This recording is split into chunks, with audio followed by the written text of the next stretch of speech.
Welcome to our weekly Hana here at First Unitarian Church in Honolulu. My name is TJ. I'm the minister here, and we're so glad that you're spending an hour of your week with us.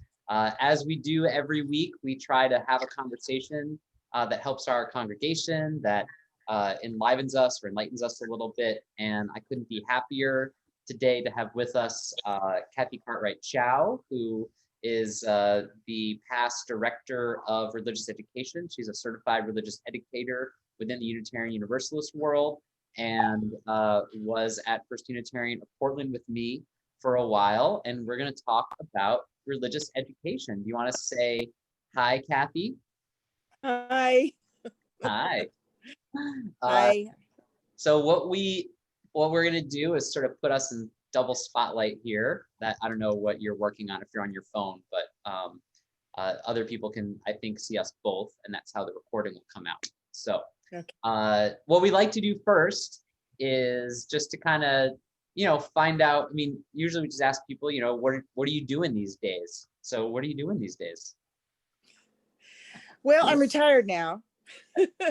I worked as an educator, as a religious educator for 30 years. And really enjoyed my vocation, my calling as a religious educator.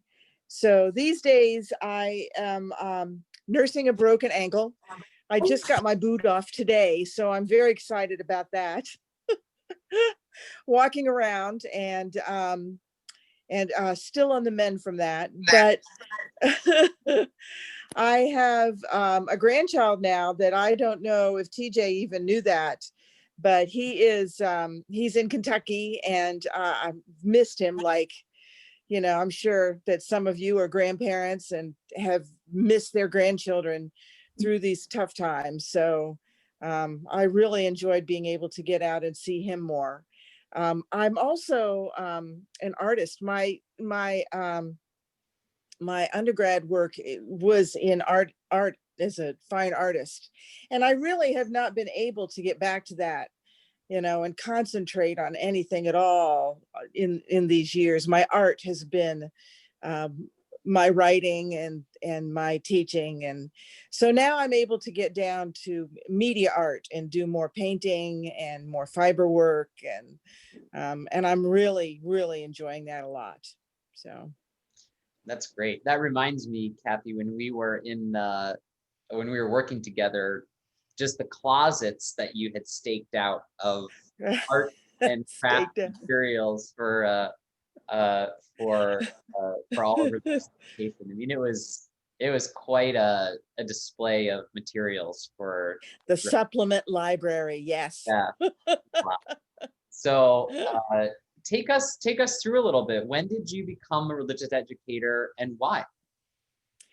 Well, my kids were really young, and I was searching for a community of like-minded people in New Jersey, and ended up at the Princeton Unitarian Church, and I really liked it there. I taught a year of Sunday school, and they were just in a major transition and needed somebody to work as an interim coordinator. And I got tapped on the shoulder, and I could not believe how much I loved this work. I just took to it immediately. And I had really good mentors who got me involved in Laredo right away. I would meet with other religious educators. I'm sorry. For folks who don't know, can you tell us what Laredo is? Oh, sorry. The Liberal Religious Educators Association. So that's my professional organization. So I got involved in that immediately. I would meet with other members of LREDA, LREDA, monthly, women and men who went on to be ministers. But Princeton had a policy that they did not hire permanently people from the congregation. So I had to make a choice. So I ended up looking around and came out to Seattle. And I was at a mid-sized church there for 12 years and really grew there. It was the minister and I and we worked collegially. And again, I would meet with my colleagues once a month. So I had all kinds of support, and I grew to be a leader in that group and grew to love curricula writing and curricula development. The minister I would say to the minister, I don't know how you write these sermons every week. And he would say to me, Cathy, I don't know how you recruit volunteers. So we made a good team. But then one of the ministers at First Church in Portland reached out to me, and because they had been looking for a professional religious educator for quite a while, and said, we would like you to come to Portland. So I did. To be real honest, I could not buy a house in Seattle on the income that I was making. When I came to Portland, I could buy a modest house. And that made such a world of difference to me in that time in my life. So I came to Portland. And once I came to Portland, I had actually been involved in the initial development of the credentialing that eventually ended up happening through the Unitarian Universalist Association. And I was on that committee that developed all the little hoops you have to jump through in order to be credentialed. And then when I was done doing that, I needed to be credentialed. There was no doubt about it. I had been invited to pursue a path in ministry and decided, no, this was my ministry. This is what I wanted to do. And so I became credentialed in 2012, and then stayed at First Church until 2018 when I retired. Wow. Yeah. So tell us, So I mean, one of the things that when we were together at First Church that just blew my mind was the number of how many students did you have in just the children's RE, let alone adult RE? There was a separate person who did adult RE. yeah, there was a separate person because it's such a big church. That's another story to talk about how big this church got, because it has and still has, I assume, 2,000 members or something like that. But there were 600 kids in the program. Yeah, it was a really big program. And are you still there? Oh yeah. Okay, because I was just seeing 600 kids. And one of the blessings is that there were 2 services. So I think having 2 services makes it easier to recruit, because that's the first excuse people put up, is I don't want to miss TJ's sermons, but Bill's sermons, but yeah. Bill's sermons, right. So the sermon, the worship service, they just didn't want to miss that. But when you have 2, people are much more willing, to step in and teach. The thing that I asked that actually was much more challenging, and I gave a workshop on this for colleagues one time, is that I asked people to commit for the entire year, to commit to every Sunday that there's religious education, and to only work with one other person. So that I didn't have rotating teachers. Right. I had the same teachers all year long with the kids. And I really stressed to the congregation and the teachers that what happens in religious education is just as important as what happens in a worship service. And having that consistency of relationship is what builds Unitarian Universalist kids. So my colleagues would just shake their heads and say, oh, there's no way we can do that. And I'm like, well, you can. I think that there are ways around it, even if you only have one service. Yeah. But it created a program that kids wanted to come to. Yeah. The kids really did want to come to. Yeah. Yeah. I mean, it was a show, and I remember every year, well, I mean, I was only there 1 year, but you showed up to worship planning, and you mostly didn't do much. You just kind of were there, or like to our sort of staff meetings, the senior staff, and then but when it became time to get in the recruitment, your head was up, and you're like, "This is what I'm here for. I wait all year for it. This is the event." So tell us about how recruitment became. I mean, when did you realize this was such an important part? And like, why did you, what is your passion about this? Or like, I don't know, tell us something about this trait you have.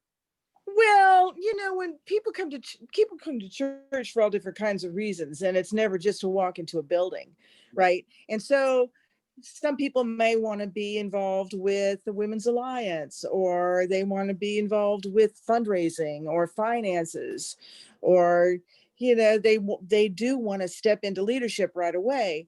But other people really do have a gift with working for kids.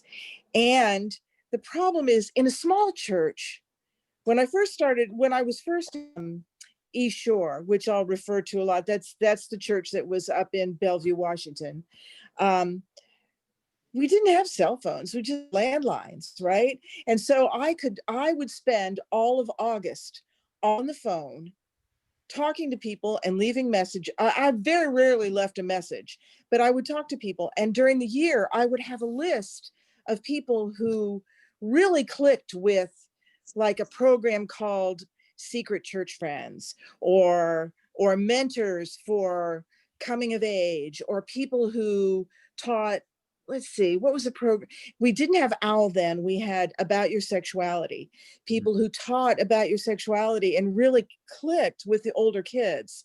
And I would go directly to them and I would say, I think that there's a path for you here in this church. The problem that happens when you get into larger churches, or you don't know somebody, say, for example, you have a DRE that comes to your church that doesn't know anybody at all, right? They have to stand in the pulpit and say, this is the place to be.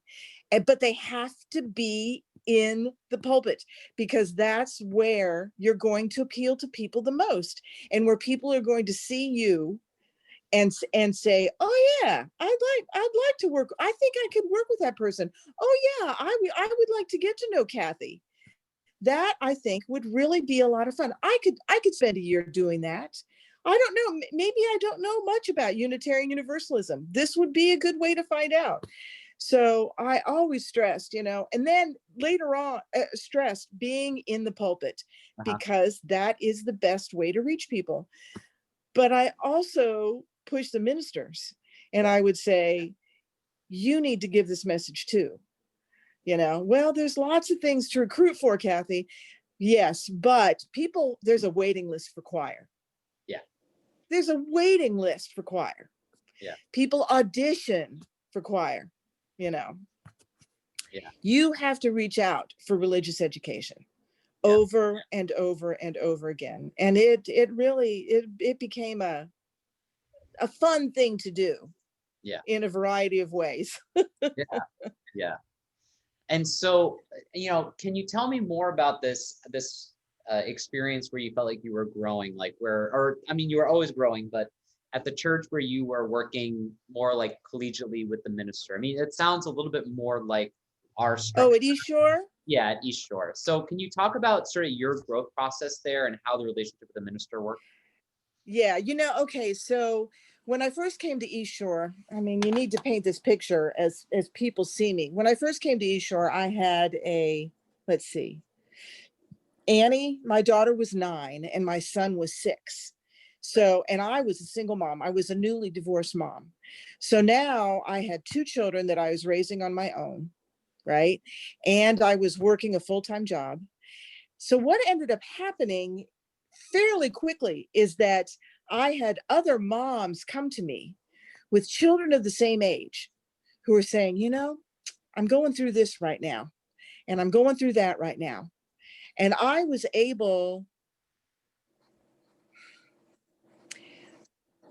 learned how to talk to people and draw them out and ask them questions and see what their needs were.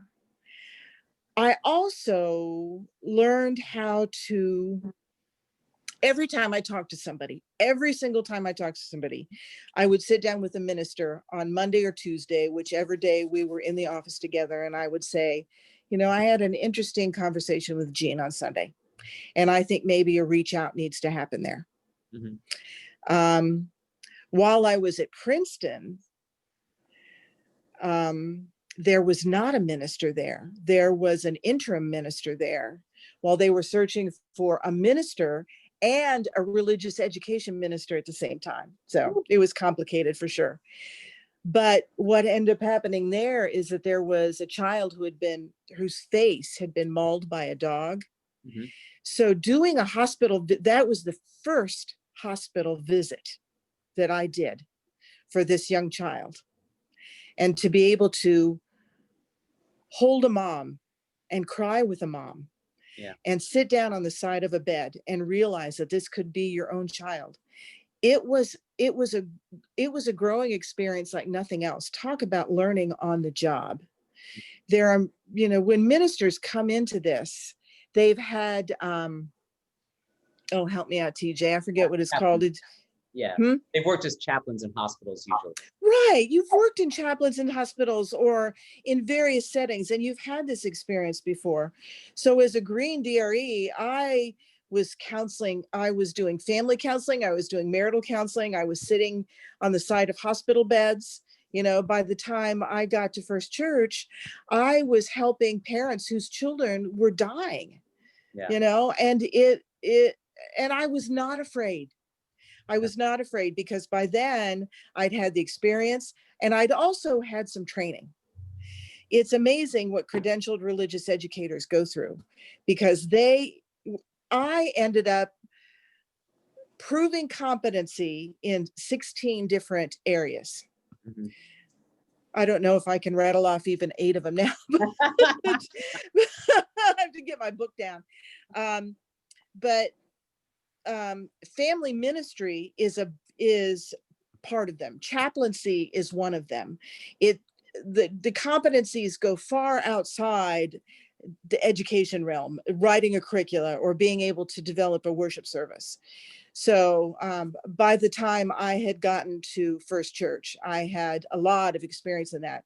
And you really do end up serving as a lay minister. There's no doubt about it. Yeah, I mean, that's one of the things I noticed also is just when we would do sort of pastoral check-ins around the table, you always had information about what was going on and who was what. And sometimes it was, well, I'll talk to you guys later. I don't want to share all this. Or sometimes it was, you know, just letting people know. And also dealing with, divorces that are happening and which child's going where and who's picking up the child. Like you're with the boots on the ground. Like we can talk to that, but like when it comes time to actually pick up a child and who's supposed to be there legally and not, that's you and your staff. Like, so in some ways, a lot of like the real work of ministry where families are concerned is in the hands and in the heart of the DRE, you know, more so off because the minister's off, you know, coffee hour or hiding somewhere. So I want to talk to anyone, sorry. But, you know, I mean, and you're like watching the children and seeing what's really going on. So, oh, those corridor conversations, I call them, were just precious to me on Sunday morning. Come Sunday, all the work is done. You know, you're prepared for Sunday. It's like the sermon is written. You're prepared for Sunday. You know what's going on in the classroom. You got all your substitute teachers that you need. And now's the time for ministry. And those corridor conversations, when I stand there and talk to parents during coffee hour was very precious to me. Yeah. We had, so folks who don't know it, you wouldn't, but at First Church in Portland, there was really 2 coffee hours set up. There was one in the school and one below the sanctuary. And so it was not an easy decision. It wasn't, but Cathy ended up having sort of her own domain over in the school. And it did make it challenging from a logistical standpoint, but the upside of having them not have to cross this big gap to get into the other coffee hour. Anyway, it ended up being the right call. But one of the things I wanted to mention though, when you were talking about like being prepared and competency is, and I forget, I feel like you do have acting experience. I noticed when you're in the pulpit, your sort of radiance and comfort, whereas I watch a lot of people preach and they don't look that comfortable. And Oh so, my gosh, bless your heart. yeah. So, I mean, can you say something about like that, like the being in front of people part and whether, and Well, how yeah, that, I mean, clearly had the gift. And so, yeah. I did have theater training. That was part of the fine arts work that I did too, though I just never pursued it. And I did find out pretty early that, I was really comfortable doing it. So it really helps. Um, I remember when I first got there, when I first got there, the ministers were Tom Disrude and Marilyn Sewell, um, who retired before TJ was there. And she would want me to memorize the stories every single Sunday. And I was just getting to the point where that I had too much to do during the week. I ended up trying to memorize stories on Sunday morning, or, maybe working a little bit on Saturday night, but Sunday morning I'm pacing my office trying to memorize the story. And I was able to at least talk them out of that, to be able to get up and know a story well enough, the same way that the minister knows a sermon, and to be able to have the pages in front of me, but to reach out to the congregation and also add things. I was always looking for stories that would pull people in, a question, um, the moral ending, whatever, that would pull people in. Also, it was really important to me to have a story that would appeal to all ages, not just children. I never really liked sitting down in front and just reading from a storybook. That just wasn't my thing. But being able to have world stories that would appeal to all ages, was much more where my comfort level was. Thank you. They would never let me give a sermon, and that always kind of disappointed me. Yeah. It's a different place, time, but A different place. yeah. A different place. But when I was at East Shore, I gave a sermon 4 times a year. Yeah. Yep. That's pretty, for mid-size, sort of large, I think it's pretty small to yeah. mid-size. That's pretty standard. Yeah. Like Yeah. a quarterly, to sort of like a check-in, or yeah. Yeah. The one of the things I did get a little comment. It should probably bear explanation. You can do it or I can do it, but someone did ask to explain what the building, what your school looked like. I mean, to get 600 people, like what kind of I know we're actually talking about. It might blow some people's minds if you want to just share a little bit about that. I know it is. I think it was, we didn't have the largest congregation, but we did have the largest school in the UUA for quite a while. I'm not sure if that's the case anymore, but anyway, one of the reasons Tom gave for recruiting me to come there is that because I went through a building process at East Shore to build a new building there, and he knew that I had that under my belt, and they were just in the process of trying to get a new building built. The thing is, this was very attractive to me, is that First Church is downtown. It is an urban church, and with it comes urban joys and concerns, being downtown. And that building, putting up a $7 million building, right? It was a $2 million debt. Yeah. A $7 million, yes. Yeah. It was a $7 million building downtown. Was a logistical nightmare, not just where we put kids in the meantime, and that's exactly what happened. And we had them every place during that building time. We had a class in Bill Singford's office, in my office, in the room where we gathered in our meeting room. We had a classroom going on there. We had a classroom going in the walkthrough that we went from the building, from the office building. TJ knows all these. So downtown, it's interesting because downtown there is, we own the whole block and every building, the whole block downtown.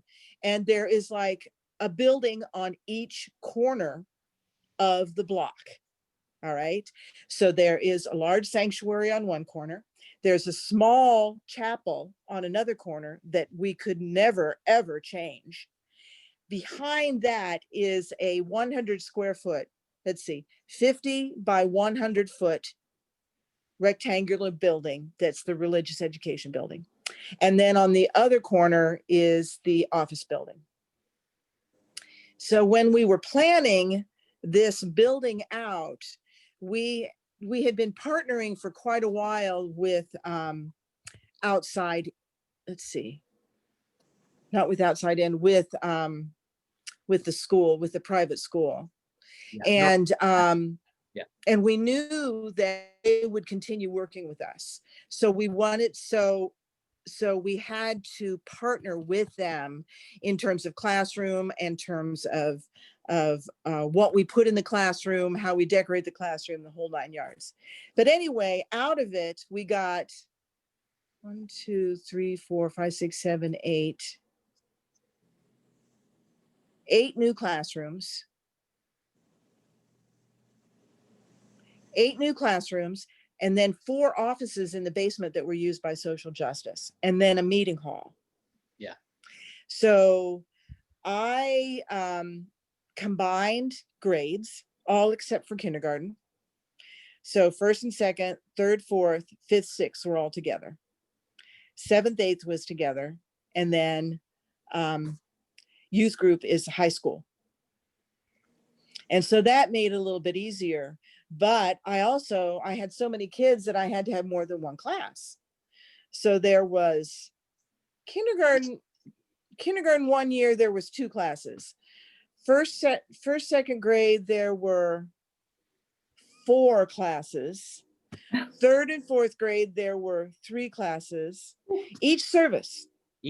Per service. Yeah. Per service. Yeah. Right. There weren't, like, I'm trying to remember. First, second grade, there might have been 4 during first service and 3 during second service. Yeah. All right. So the opportunity that happened there, and I know that you guys will never, I mean, that's huge. That was just like out of control huge. But what you want to do is, whether you're big, or whether you're small, or whether you're medium, is to be able to create community within those groups, right? So when you have, let's see, if there are 6 first and second grade classes, that's 12 people who are teaching, right? You've got a community right there. Right. You've got people who will get together and we'll talk about the kids, and we'll share with each other stories that's happening in the classrooms. And we'll talk about, oh yeah, I remember doing that lesson 2 years ago, and here's a good way to approach it, you know? And that was really fun stuff. Yeah. Or you can just have all the first and second grade families come together for potluck and celebrate Halloween. Yeah. or you know, and those were tremendous fun. Yeah. So yeah, it's when we get into how it starts to work, you know, in that way, and how people come together, it starts to raise questions that start sounding a lot like church and less like school, like in the way that people think of it. I remember my friend's child, remember Oscar, Scott's little kid, he was like a total nerd for school, and he was just so excited that he got to go to school another day. You know, like, I get to go to school on Sunday too. Like that was, and so some people love school, but even for the kids that don't, like one of the things that, you know, I kind of got questioned about is, you know, what is it that's so special about the religious education that is different from school? Like, what are the spiritual questions that young people are bringing to the table? So that is answering. Well, you don't start your school day with the chalice lighting, for one thing. And so they learn at a really early age, you know, that this is what we do in Sunday school. I mean, even the preschool class would light a chalice. It would be amazing that the kindergarten class would sit with their legs crossed, crisscross applesauce, their eyes closed, listening to a chime, and starting out that the morning with the chalice lighting, and understanding that when we go around with the question for the day that was specific to the class, that was specific to the lesson that day, that they learned at a very early age that listening is just as important as talking. That's one of the rules that you have in your chalice lighting circle, is that you need to listen to each person, and only the dick can talk. And that's a hard lesson, even to learn, that listening is just as important as talking.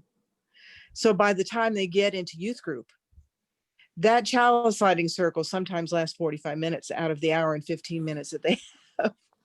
That's a little bit of an exaggeration, but there were Sundays when serious things happened, when it was either what was happening in the world, or what was happening with somebody else in that group. And people would listen and share their own things as well too, where lighting that chalice ended up being extremely important. Another example pops to mind is there was a first, second grade teacher who died suddenly. And can you imagine, kids who have, and this was, oh gosh, I tend to think it was like January, February. So there had been some really deep relationships that had already been developed. But in the kindergarten class, we had a very beloved, I'm pretty sure they're still using it, a very beloved curriculum that focused on death, that focused on dying for not just one Sunday, but for 5. Mm-hmm. And they really built up to it. It was all around the cycle of life. And the minister would come in. I did the sermon, I did the service. Yeah. Kindergarten class. Yeah. Yes. We did a memorial service with kindergartners. And I was so grateful. I remember I'd talk to the ministers, or I talked to Nicole, who worked with the youth, and I said, I am so glad they had that lesson, because these kids are ready. Yeah. These kids are ready. We can do this. We can have a little memorial service for this teacher, and we are ready. And isn't that what we're all about at the church, being able to welcome new life and being able to celebrate those who've passed on. And if there's anything else, that is to me is the most important thing to learn in a Sunday school program. You don't learn that in school. You don't learn about sexuality hardly. It's in school, right? Yeah. Right? Yeah. The OWL program do it. That's all you learn in school. Yeah. So, yeah, it is special. We have I'm going to take a little commercial break, only because we got a message from someone who's attending their first UU event, really, of any kind right now. And so she's kind of come into this. I'm not going to point her out, but to just say a little, and I'm just going to mention, she asked a little about what is Unitarian Universalism. So if it's okay, I'm going to do my 1-minute elevator speech.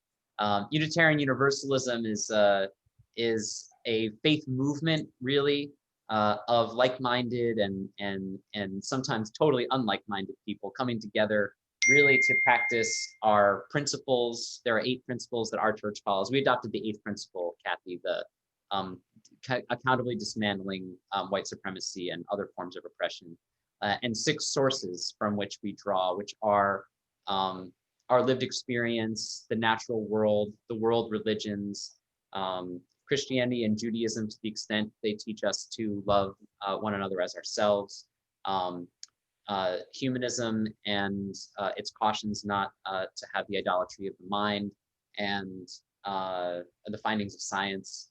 And there's something, and the earth-based religions. You're all impressed I did that like that. But the point is, we draw from many sources, and many of us come from different backgrounds and find a way to find a common understanding in what I would call a very uncommon movement. And so that's a little bit about it. One of the things, and this is probably the way I should have introduced this whole thing, one of the things that sets Unitarian Universalism apart, and this is a good just get your opinion on this, Cathy, I think from a lot of our colleague and sister faiths, or sibling faiths, excuse me, is that the emphasis we place on religious education. and the seriousness with which most Unitarian Universalist communities take educating the young and the old, but in particular the young. I mean, would you say? I mean, you've been in Laredo, so you probably know some UCC colleagues and other folks like that. I mean, am I accurate in saying that? No, I think you're right. I think you're absolutely correct. Yeah, I think so. That's one of the things that, and then what I often say is the trinity of Unitarian Universalism is sort of worship, education, and social justice, and the way that those three interact in different ways throughout our faith lives, which you can argue is body, mind, and spirit, or Father, Son, Holy Ghost, whatever. The Trinity always works the same way. It's a brilliant invention that is not true. The best inventions are the agreements. Something about threes. Yeah, something about threes. And so that's just a little bit for folks who are visiting us for the first time. So I hope that that works well for you. Well, so one of the things I can't help but do, because you're here and we're here and we're in this time right now of so much change for families of young children. And I mean, I know that's not something you're dealing with, maybe. I can't imagine. Yeah, I have to admit, I've turned to my wife and I've said, I can't imagine doing this work now. Right. It's just changed so much. You have to be good with technology in order to be able to do the work.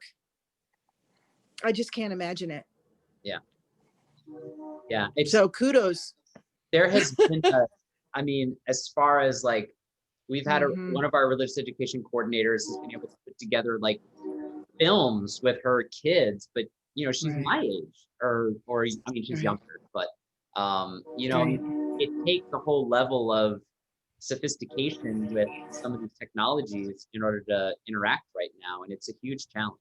But one of the things I'm interested in is what is going to happen after this?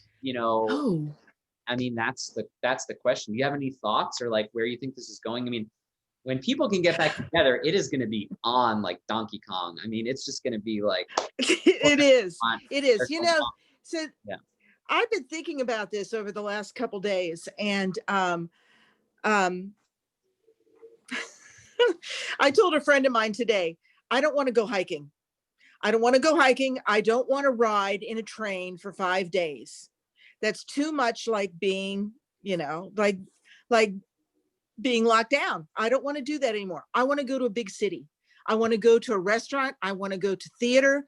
I want to sit and watch a movie with 100 people. I want to have a big party on my back porch. I want to fill my table full of people and have dinners. And I have a feeling that that you all are going to want to do the same thing. I'd be planning a social every single week, twice a week, until people just start, until it's not the thing anymore, or maybe it will continue to be the thing. Just get, as often as you can, get together and catch up. So, I mean, one of the things we're looking at also, and I don't know how I feel about this, but we've gone back and forth. I mean, one of the things, this isn't any secret to anyone here, I would love us to have a DRE. And in fact, one of the things that kept me from going full time was that when I was 3/4 time, was that I would tell people I want a DRE first. I want that kind of motion to be happening. And and sometimes there's a discussion that, well, we don't have the kids to necessitate the DRE. Right. What comes first? Yeah. It's the chicken and the egg question. Can you say something about how traditionally that works and what's the order that people really go in? And well, I don't know if there's take my tradition side. in Unitarian right? I know. I don't know if there's tradition in Unitarian Universalist churches because every single one of them is different. You know, there are churches that are much more Christian based, and there's others that are much more humanist and even atheist. And that's what makes us so lovable, as far as I'm concerned. But I really do believe that you need to put forth being a professional church, and calling. You actually don't call a DRE, you hire a DRE, but bringing a director of religious education, a credentialed director of religious education into your midst brings you up a level that people will notice. There is no better way to bring in congregants than by word of mouth. And parents talk to each other. Absolutely, they talk to each other. And they will tell 10 people, and 3 people will show up, and 2 families will stay. And that is 3, 4 adults. Mhm. That's 3, 5 kids. Yep. And that's how you grow it. And you just grow it like that. And you have to have a leap of faith in order to be able to do it. You are sitting, and you're in paradise. We started out this conversation talking about you being in paradise.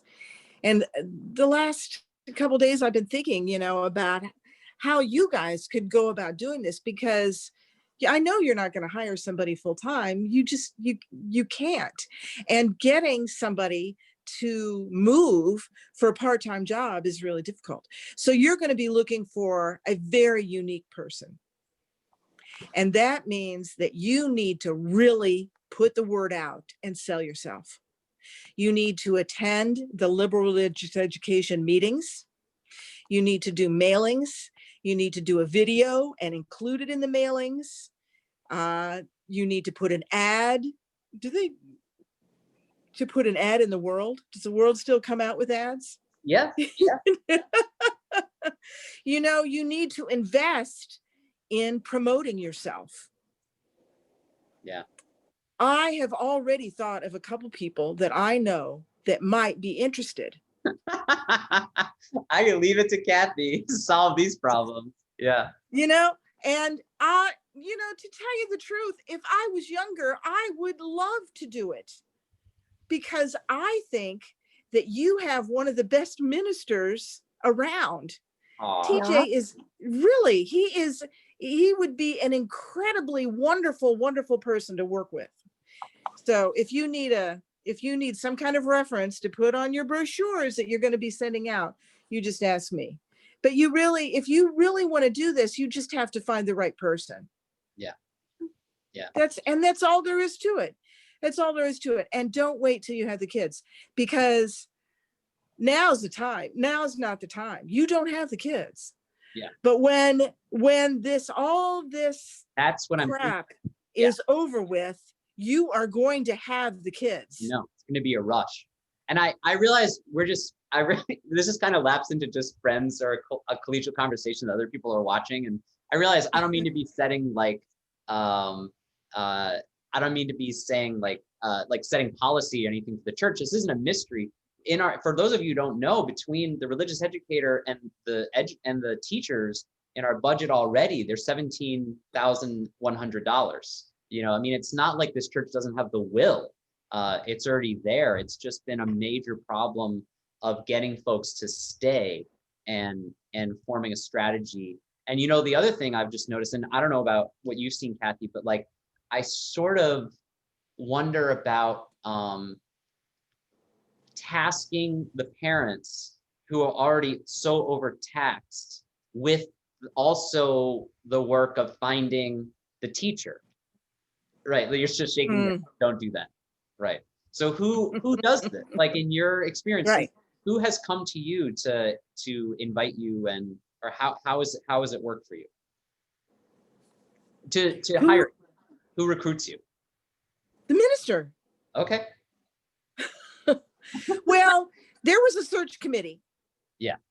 for all the churches that I went to, they form a search committee. And if you're curious about that, the Loretta has all the information that you need and how to go about a search. You know, they also have a list of people who are looking for churches. Mm-hmm. Yeah. Yeah. Yeah. So there was a search committee, and the search committee would not be, it would be the same thing that you'd go through with a minister. And they would bring that, sometimes they'd bring the person there and do tours, and yeah. So, you'd have to invest in a search the same way that you would invest in a search for a minister. Yeah. I would think. I just want everyone to know this isn't going to happen tomorrow. I don't want anyone to start getting. I just want everyone to hear a little bit, and I'm enjoying hearing how this looks and how this operates for folks. And so, one of the things I wondered about in this time also, and I don't know if you've ever heard anything like this, and maybe we're just in a unique time, is whether it's almost to find someone for a 6-month period Mm-hmm. from afar who Mm-hmm. isn't here, who might need some extra money and could Mm-hmm. almost like a mini interim to kind of set things moving or something like that. I mean, have you ever, Mm-hmm. have there been interim? Oh, yes. Okay. And there's people who are trained to be interim DREs. Yeah. Because it requires a little, just a little bit different skill. Yeah. Yeah. And are there, absolutely. One of the things I'm thinking of is this church's very wily way they snagged me, which was to offer a short-term contract, kick the tires on the minister and see, Mm-hmm. If it's going to work. See if it would stick. Yeah. And so it's like a contract call. I mean, are there contract to hire DRE? Mm-hmm. Is that something that happens too? Okay. Yes, absolutely. Okay. Well, we've covered a lot of the logistics here. We've also covered the things. What I really want to get to, though, is, I mean, in a way, I feel like, for me, when I go, so for us, it was interesting. We had 2 buildings. So we had the church building or the worship building where services, Mm-hmm. then I'd go over to the other building. For us, we have floors. So the first floor is where worship happens. And then the second floor, Mm-hmm. higher ground, is where this education is happening. And there's just this feeling that is different when you just the sounds and everything. And, and I used to live in the church. So Mr. Michael, who we all miss in beloved memory on Maui, he's setting up and he'd be telling you about his stuff for the day. He's one of our teachers who everyone loved. And that would be like kind of a setting for the day. Can you say something about building that sense or that feeling of that you want to build, or whatever character you want for your school, and why it feels a little different? I mean, is that just you? Is that just the tone you set, do you think? Or is it something about learning or something about education? Or is it just children? Or is it just children? I know. Children in the halls, running down the halls, and I would be yelling at them, "Don't run." Yeah.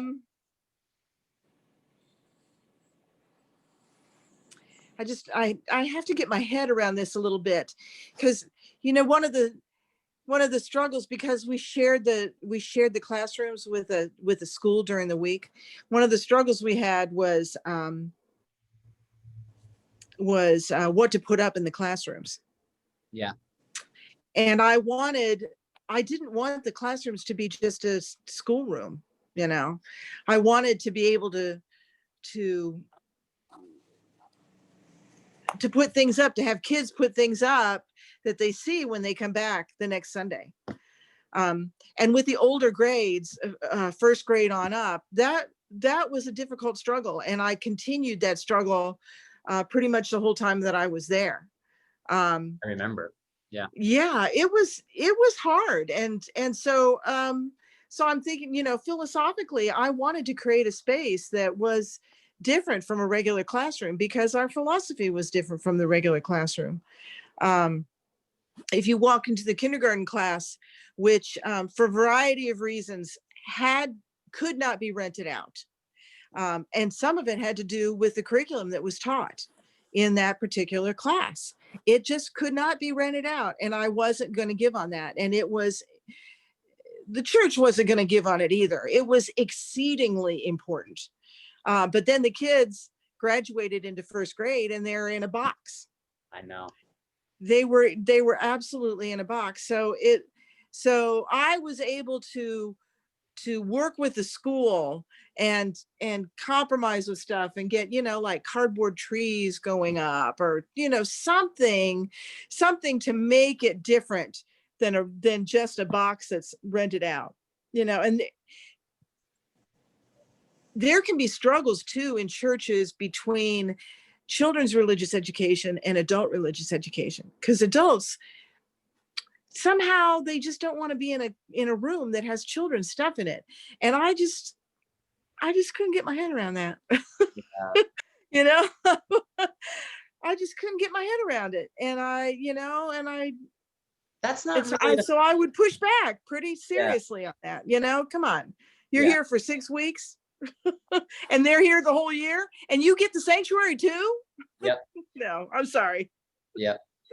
Yeah. We, for us, part of it is space, and I don't want to get into us too much because we have you here. And so one of the things I'm really kind of thinking about is, I mean, are there added benefits to, I mean, there's the school piece, but what happens, when they get out of the school and, so there's 2 tracks. There's the kids will go on to youth group.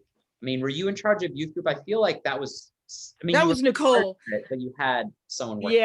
Yeah. Nicole, I was real hands-on with the children's programming. So that was 6th grade and under. Okay. And then Nicole was oversaw 7th, 8th grade, and then high school. But I was Nicole's boss.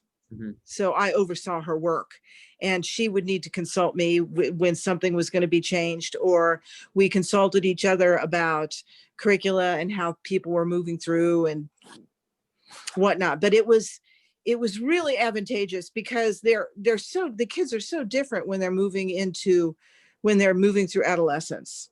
And our AL program and our coming of age program was so strong that it really built on to the youth program. And so Nicole overseeing the youth program and then overseeing those kids that were moving into the youth program, it absolutely made sense. Now I forgot your question. The other was, so that's how your youth group was kind of growing in that area. Right. I mean, you had a separate person. I mean, I know Nicole, she's a stellar human being who wouldn't want to. She's stellar. Yeah. With her. But then what happens with one of the things that interests me is the way that bringing children through a church, how it affects the parents long term. I mean, have you seen what the impact is for a church community who's taken their children through? Oh, absolutely. Absolutely. The parents end up, a lot of them, because I could draw on such a large pool of people to teach, I really are not to recruit parents. And not every church has that luxury. And I fully admit, it's a luxury. I was very privileged in that kind of way. And I tried not to take advantage of that privilege. But the parents really appreciated it. And so many of them came back to teach later on. Now I have a child in high school, or now, and I don't feel so connected with them during the week. Yeah. But I can come to church with them, and I will teach this year, and I'll teach 1st and 2nd grade this year, and I'll teach second service when the youth group comes. And then right. So they would give back. So that's how I would get parents in the program. If they had somebody in the youth program and not have really young kids, somebody come to me with 3-5-year-olds, and I'm like, no, I really don't think so. And my assistant would say to me, what do you do? What do you mean turning away somebody who wants to teach? Say, there'll be somebody else. There'll be somebody else. And they will appreciate that later on, or Or I would look at the board and there would be 3 board members who were parents that had kids in the program and had gotten hooked into the church that way and really appreciated being leaders.